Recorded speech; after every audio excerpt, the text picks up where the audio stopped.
Welcome to the deep dive. Today we're digging into the story of Hyundai. It's quite a journey, isn't it? From where they started to, well, being this global player. It really is remarkable. And you're here because you want to get the essence of that evolution quickly, but, proper. Exactly, cut through the noise. So we've got this script, this backgrounder detailing Hyundai's history.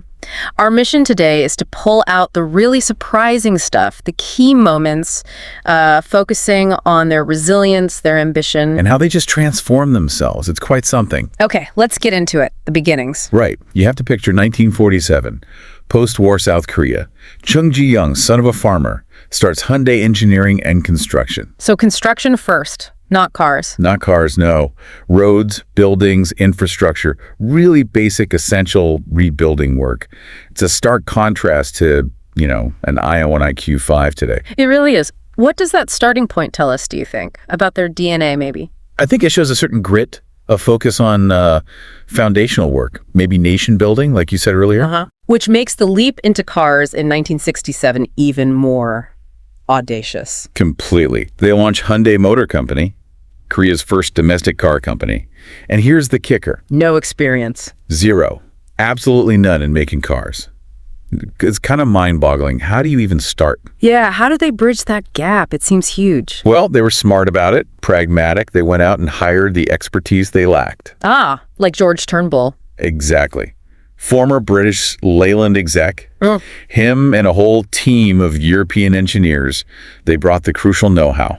What kind of know-how specifically? Vehicle design, production line stuff, quality control, all the things Hyundai just didn't have in-house yet. So this reliance on outside help was there from the very beginning. Absolutely. Set a pattern, really. Okay, so that leads to the Cortina in '68, the Ford partnership. Right. Now, this wasn't their car, design-wise. No, it was basically a British Ford, just built in Korea. Precisely. Yeah. But it was a vital first step, wasn't it? A learning experience. What do you think they learned most from that assembly? Market stuff. Both, I'd say. Definitely manufacturing processes, how assembly lines work, supply chains, but also understanding market demands, quality standards. But Chung Ji-young, he always wanted something truly Korean. That was the ambition, yes. Yeah. The Cortina was a means to an end, absorb the knowledge, build the foundation, then do their own thing. Which brings us to 1975, the Pony. The Pony, yes. Yeah. Hyundai's first quote-unquote independent model. But still quite international in its parts, right? Oh, very much so. The design was Italian Giugiaro Giugiaro. Famous designer. Very famous. Engine from Mitsubishi, some British mechanics still in the mix. It was a global effort, really. What does that tell you about their strategy back then? Smart leveraging, I think. Don't reinvent everything. Partner up, use proven tech, establish design talent. And the Pony itself? How was it received? Domestically, it was huge. Affordable, seen as reliable enough. And it was Korean. That national pride element was really significant. Okay, so success at home. And that gave them the confidence to look abroad. Exactly. The big prize, America, the 1980s. Right. 1986, the Hyundai Excel hits the U.S. and the price point, Wow. under $5,000. Just unheard of, almost. And it worked initially. Sales were massive, weren't they? Huge. Over 168,000 in the first year alone. People just flocked to that price. There's always a but, isn't there? There often is. That rapid success, that volume, it exposed problems. The quality issues. Big time. The cars started getting a really bad reputation. Unreliable.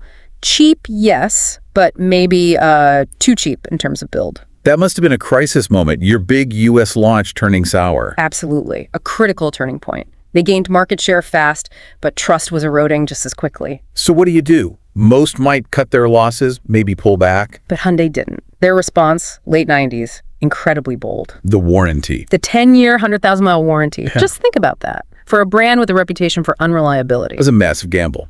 What was the thinking? Just pure confidence or desperation? Probably a bit of both. I mean, internally, they must have known their manufacturing was improving. But mostly, it was a direct assault on that negative perception. A huge signal to buyers. Like, we dare you to think we're unreliable now. Exactly. We stand by this product for a decade. It was a long game to rebuild trust. And did it work? Slowly, yeah. It took time. But customers started looking again, give them another chance. And crucially, the cars were getting better. The warranty wasn't just smoke and mirrors. Right, the actual quality caught up to the promise. Precisely. Which sets the stage for the early 2000s. Yeah. The comeback era. And the narrative changes, doesn't it? It stops being just about the low price. Yes. Suddenly, Hyundai is competing on quality. Yeah. Models like the Sonata, the Elantra, they start getting good press, positive reviews. It's a real shift. And something else major happened around then too, didn't it? Strategically. Oh, yeah. 1998, during the Asian financial crisis, they acquired Kia Motors. Right. Forming this huge automotive group. Massive economies of scale, shared platforms, shared R&D. A game changer. And speaking of R&D, that seems to become a much bigger focus. Definitely. Huge investments in research, design, engineering. They weren't just fixing past problems. They were building for the future. Setting up design studios overseas, California and Germany. Shows that global ambition, right? Wanting designs that appeal everywhere, not just in Korea. And they started hiring top talent. From the big European names, BMW, Audi. Exactly.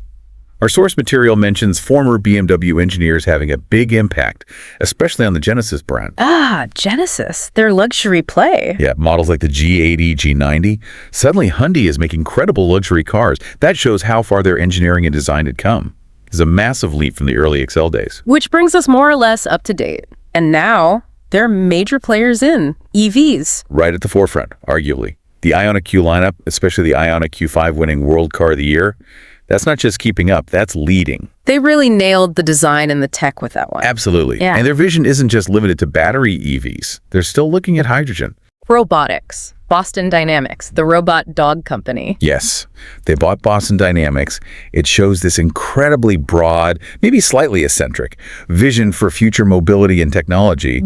They're even exploring flying cars. Wow. Okay. So very future focused. And increasingly a focus on sustainability too, aiming for carbon neutrality by 2045. Green tech. It's quite the arc. From post-war construction to potentially building sustainable flying robot taxis. It's quite the story. An incredible journey, really. Resilience, smart global moves, constant improvement. Relentless improvement, I'd say. Never seems satisfied. So for you listening, the key thing here is that Hyundai's story isn't just about cars. It's this amazing narrative of, well, sheer perseverance, isn't it? Yeah, and smart strategy on a global scale. Plus, that continuous drive for getting better, which took them from, the bottom rung right to the top tier. So here's something to chew on. How does a company with literally zero background in a super complex field like making cars not just survive, but actually become a global leader through adaptation, learning, taking these huge calculated risks? Makes you wonder, doesn't it? What other industries out there might seem locked down, but could be totally transformed by a newcomer with that kind of bold strategy and willingness to learn?